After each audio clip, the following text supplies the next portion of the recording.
demandé à Dieu une seule chose. Seigneur, quoi que je fasse, je reconnais mes faiblesses. Je reconnais mes limites. Mais une seule chose, Seigneur, que je te demande. Sois avec moi.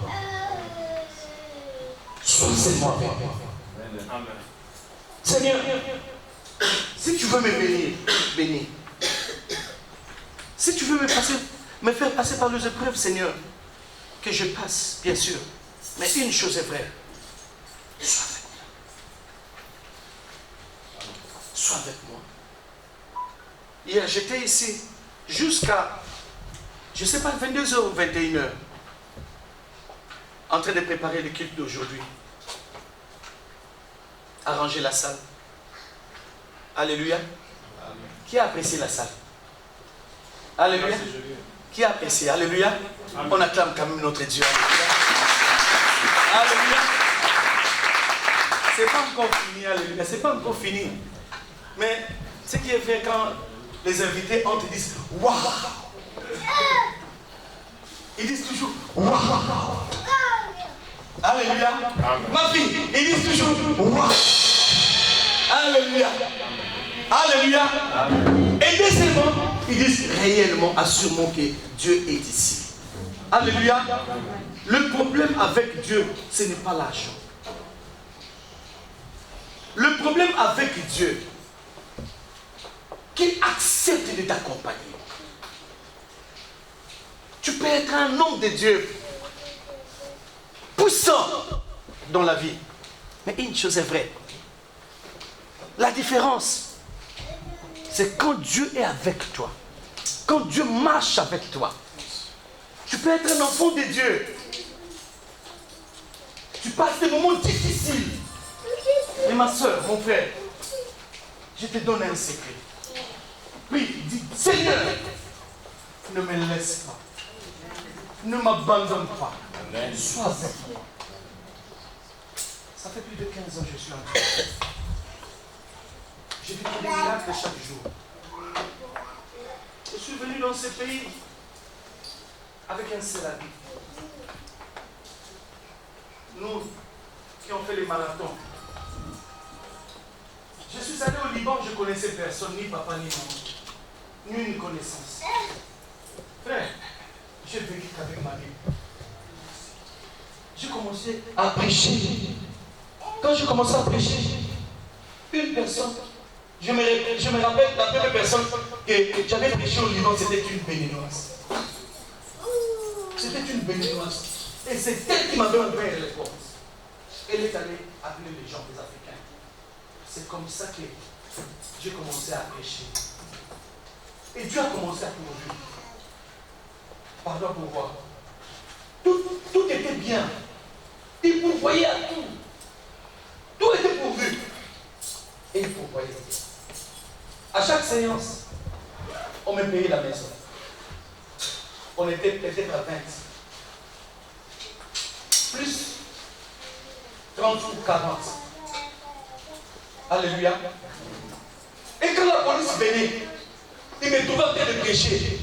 C'était étonnant, c'était pour la première fois au Liban. Alléluia. Quand l'Africain sort dans la rue, commence à prêcher. On m'a attrapé 2 fois. Heureusement, j'étais en ordre. On m'a arrêté 2 fois. Heureusement que j'étais en ordre. Première fois, ils ont pu renouveler mon passeport. Après, ils ont renouvelé encore mon passeport. 3 mois. La 3e fois, il y a une grande personne. Une personne très importante du Liban. Chez nous, on l'appelait Canafé. C'est lui qui gère les devises en Afrique centrale. Par les billets du canal d'un homme, on l'a appelé. C'est lui qui m'a amené au canal. Voir la maison de Jésus. Là où Jésus a transformé l'eau en vin. C'est lui qui m'a fait entrer à Cana. Il est allé à la police, à l'immigration pour dire non, je me porte garant. L'immigration turque a dit jamais. Nous avons compris que c'est un homme de Dieu. On ne peut plus. Il faut qu'il sorte. Frère, C'est comme ça que j'ai commencé à chercher l'Éternel. À 2 jours de la fin du visa, j'ai commencé à chercher l'Éternel. Et les derniers jours, on m'a refoulé. À la frontière de la Syrie, je me suis présenté. On dit, Niès, on te laisse sortir. Donc c'était soit la prison, soit on te refoule. Il dit, Seigneur, je t'avais demandé une chose. Sois avec moi. Le soir, je suis encore allé à l'immigration à la frontière. Le colonel m'a regardé, il m'a dit, tu es pétu. Qu'est-ce que tu fais ici? Je lui ai dit, je veux aller à la Syrie. Mais regarde, ça c'est quoi? Je lui ai dit, c'est la Bible. Il dit, on va te tuer là-dedans. Vous savez, les Syriens n'aiment pas la Bible. J'ai dit, je vais aller en Syrie. Il a dit, ok, si tu veux, c'est ton problème. Donne ton passeport. Je lui ai donné mon passeport. Pas visa de la Syrie. Alléluia. Amen. C'est comme ça que j'ai traversé la Syrie du nord au sud. Alléluia. Je suis passé par Palpa, Albana. Je suis allé à la maison d'Ananias, là où vivait Saint Paul. Je suis allé à Damas. Là-bas, j'ai commencé à pêcher encore. Et là, c'était vrai. Un Palestinien a failli me tuer. Alléluia. Alléluia. Amen. Mais, Dieu merci. J'ai une seule Syrienne. Une seule. Qui m'avait dit, t'en fais pas. Derrière moi, il y a peut-être des milliers et des milliers. Derrière moi, il y a peut-être des gens qui demain croiront en Dieu. J'ai béni le Seigneur. Quand je suis entré en Turquie, c'est par le bus. Alléluia. Juste à Istanbul. Aujourd'hui, ça fait plus de 15 ans que je suis là.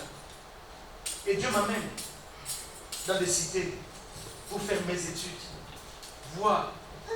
Et je suis en train d'écrire mon livre. Alléluia. Je suis en train d'écrire mon livre.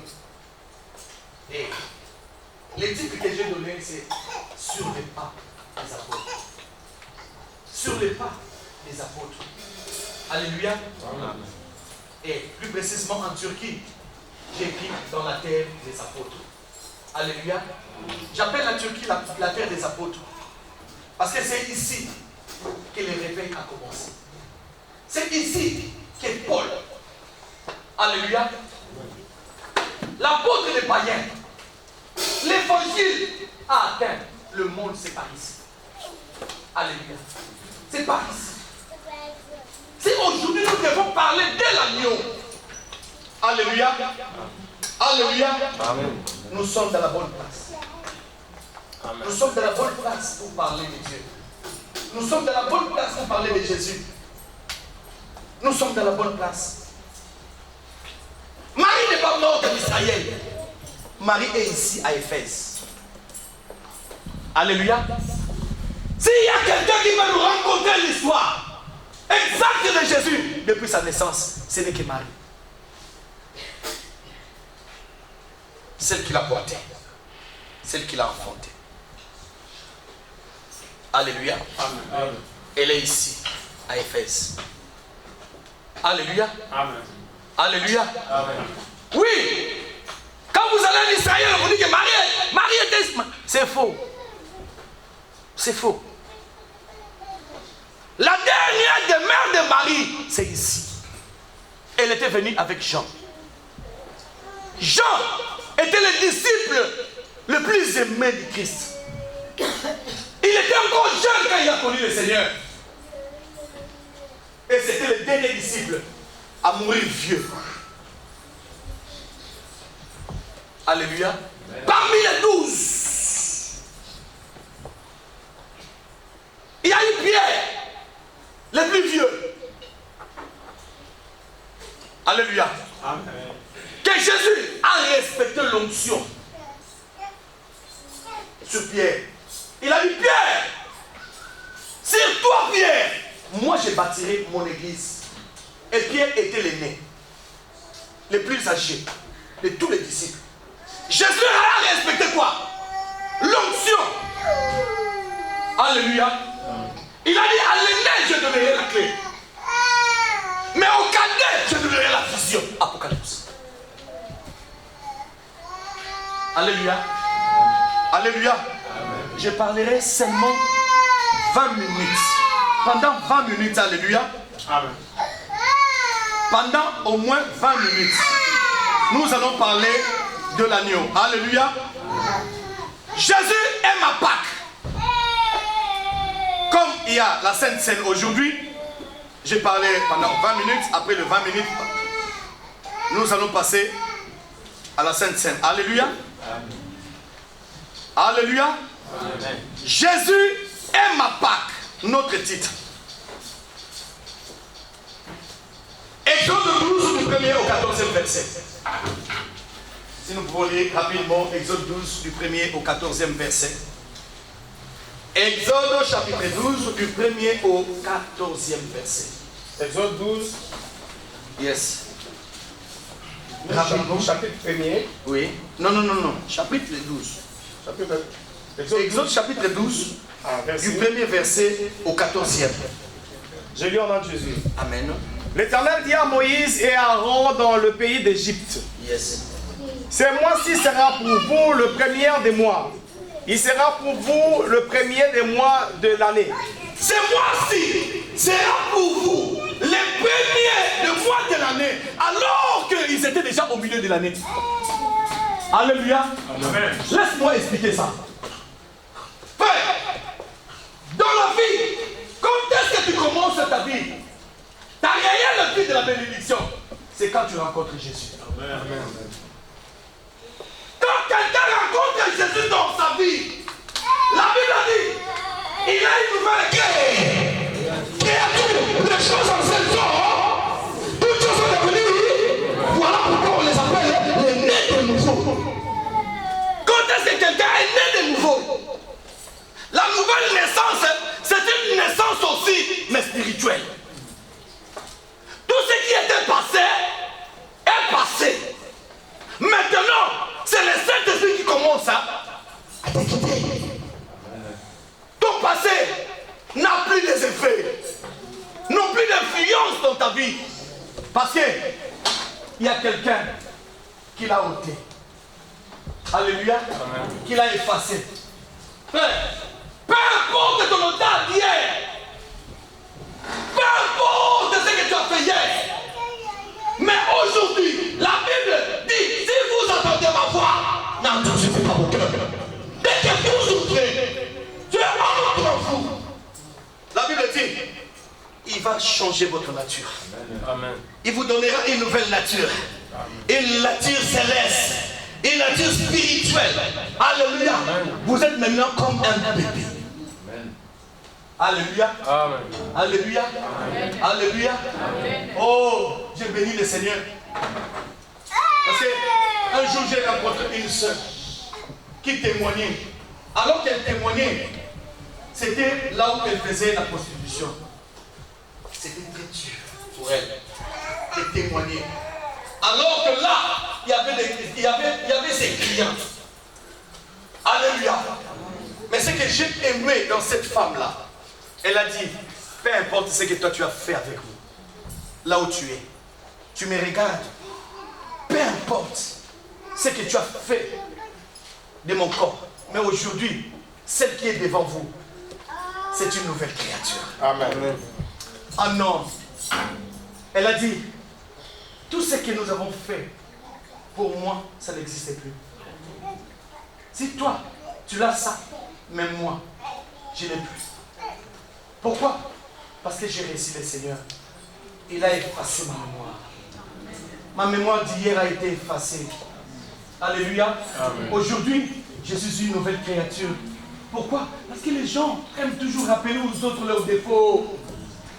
Les gens aiment toujours rappeler aux autres leurs faiblesses. Les gens dans leur vie aiment toujours rappeler aux autres les fautes passées. Frère, c'est toi qui le rappelles. Mais Dieu la voit née de nouveau. Amen. Née de nouveau. Alléluia. Cette naissance, ce n'est pas une naissance charnelle. C'est une naissance spirituelle. Alors que tout ce qui l'affectait, tout ce qui liait sa vie est tombé. Elle est délivrée, née de nouveau. Alléluia. Voilà pourquoi aujourd'hui, y a-t-il une personne qui peut crier merci Seigneur Jésus? Merci Seigneur Jésus de m'avoir délivré. Parce que le mois où vous rencontrez le Seigneur, peu importe que ce soit en janvier, en février, en mars, en avril, mai, juin, juillet, mais pour vous, c'est le début de l'année. Quelle année? C'est l'année de la prospérité. L'année de la différence. Hey! Jacob, ce jour-là, devant Pharaon en Égypte. Pharaon l'a demandé, dis-moi, quels sont les jours de ta vie?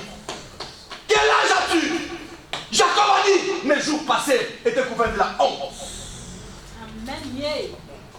Mes jours passés étaient couverts de la honte. Il n'a pas donné une année. Il n'avait pas donné. Il lisait bien. Il n'a pas dit que je suis né à telle année. J'ai tel âge. Non. Mais il a répondu avec la sagesse de Dieu. En disant à Pharaon, mes jours passés ont été couverts de la honte. Mais à partir d'aujourd'hui, quand j'ai vu mon fils, Joseph, c'est ma vie. J'ai recommencé ma vie. La joie est entrée dans la vie de Jacob. En voyant Joseph à Goshen. Voilà pourquoi Dieu a permis à Pharaon de leur donner la plus belle partie de l'Égypte. Goshen. Alléluia. Amen. On y va. Parlez à toute l'Assemblée d'Israël. Parlez à toute l'Assemblée d'Israël. Et dites, le deuxième jour de ce mois, on prendra un agneau pour chaque famille. Alléluia. Un agneau pour chaque maison. Un agneau. Si la maison est trop petite nombreuse pour un agneau, on le prendra avec son plus proche voisin. Amen. Hein? Pardon. On prendra un agneau. Dieu a précisé. Vous savez, hein, avec Dieu, il y a la précision. Amen. Quand Dieu te dit une chose, dis, Seigneur, précise-moi. Tu vas te marier, oui, Seigneur, précise. J'ai besoin de la paix, de la précision. Alléluia. Amen. La précision t'amènera à chercher la volonté parfaite de Dieu. Amen. Car la précision de Dieu ne se trouve que dans sa volonté parfaite. Alléluia. Dieu ne sait pas que tu es une femme, tu vas te marier. Mais comment dire encore tu vas te marier? Comment il te dit encore tu vas te marier? Parce que lui-même sait que non, l'homme quittera. Alléluia, c'est une recommandation. Il a dit l'homme quittera dans le livre de Genèse. Alléluia. Amen. Mais quelque part Dieu dit encore tu vas te marier. Ce n'est pas une confusion, mais c'est une paix. Alléluia. En prenant un agneau, Dieu a bien précisé l'agneau. Il n'a pas dit bouc. Il n'a pas dit chèvre. Si tu fais la Pâque avec chèvre, tu es passé à côté. On ne fait pas de Pâques avec des chèvres. Alléluia. Aujourd'hui, qu'est-ce que nous voyons, nous qui sommes dans le pays islamique? Nous voyons la fête des moutons. Nous voyons la fête des moutons. Des moutons. Est-ce que ici, Dieu a dit, vous allez immoler les moutons? Non. Hein?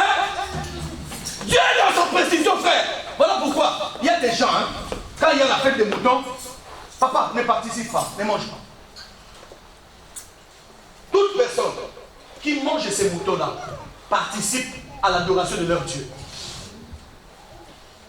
Tout comme toute personne qui participe à la Sainte Seine participe à quoi? À l'adoration avec Christ. Alléluia. Amen. Alléluia. Amen. Mais une chose est vraie. La Bible dit, vous le prendrez dans la maison ou dans la famille. Frère, est-ce qu'un sorcier a le droit de manger la Pâque? Hein? Un magicien a le droit de fêter la Pâque? Hein? Est-ce que la Pâque d'abord, c'est une cérémonie? Non! La Pâque n'est pas une cérémonie. La Pâque, c'est une réjouissance avec le Seigneur. Alléluia. Amen. Ma soeur, quand quelqu'un est mort, qu'est-ce qu'on fait? On pleure. N'est-ce pas? Mais ma soeur, quand quelqu'un est ressuscité, On est content. On se réjouit. C'est ça la signification de la Pâque. Quand Jésus était mort, on était malheureux. Mais aujourd'hui, comme il est ressuscité, on doit être comment? Joyeux. C'est ça la Pâque. Et qui doit être joyeux? Ce n'est que celui-là qui connaît que Jésus c'est son frère. Dans la famille, celui qui est dans la famille de Jésus. La Bible dit, vous le mangerez en famille et dans la maison. Frère, les rêves que nous faisons, c'est quoi? Les jours de la Pâque, nous achetons la bière. Nous allons dans l'émission. Tu viens nous. Je viens de fêter la j'ai fait la Pâque. Alléluia. Amen. Comme notre grand-mère, ceux qui viennent à l'intercession le connaissent. Alléluia. Notre grand-mère, l'histoire de notre grand-mère. Quand elle vient, faites les rameaux. Elle est là. Rameaux. Hey, elle cherche avec de maman légionnaire. Hey, elle est là. Dès qu'elle arrive à la maison, elle voit que non, on n'a pas encore nettoyé la maison. Elle commence à insulter tout le monde. Hey, qui n'a pas nettoyé? Le boulot. Hey, vous êtes comment? Hey. Mais on s'est demandé, mais grand-mère, tu viens de l'église, non? Est-ce qu'à l'église, on dit qu'après le culte, tu dois commencer à insulter? Alléluia. Après ça, il dit, aujourd'hui, c'est la fête. Achetez la bière. Alléluia. Achetez la bière. On achète la bière. Elle met la musique du monde. Oh, que jazz. Alléluia. Mais moi, j'étais là, je me demandais, je dis, mais grand-mère, ça c'est quoi? Il dit, Jésus est ressuscité. Alléluia. Jésus est quoi? Jésus est ressuscité. Pour elle, tout ce qu'il amène à la justice est la bienvenue. Alléluia. Même la bière est là. La musique du monde est là. Elle danse. Tu voulais demander, mais quand même, c'est quoi? Et Jésus est ressuscité. Alléluia. Moi, je la comprenais. Pourquoi? C'était faute de quoi? D'enseignement. Alléluia. On ne les enseignait pas. Qu'est-ce qu'il n'a pas qu'on ne les enseignait pas? Elle était ignorante pour elle. Comme c'est la jouissance. Même avec ça, je dois me réjouir. Non. On en mangera à la maison, mais il y a des critères. On y va. Si la maison est trop pénombreuse pour un agneau, on le prendra avec son plus proche voisin. Ah! C'est l'évangélisation. Alléluia. Amen. On nous montre l'évangélisation.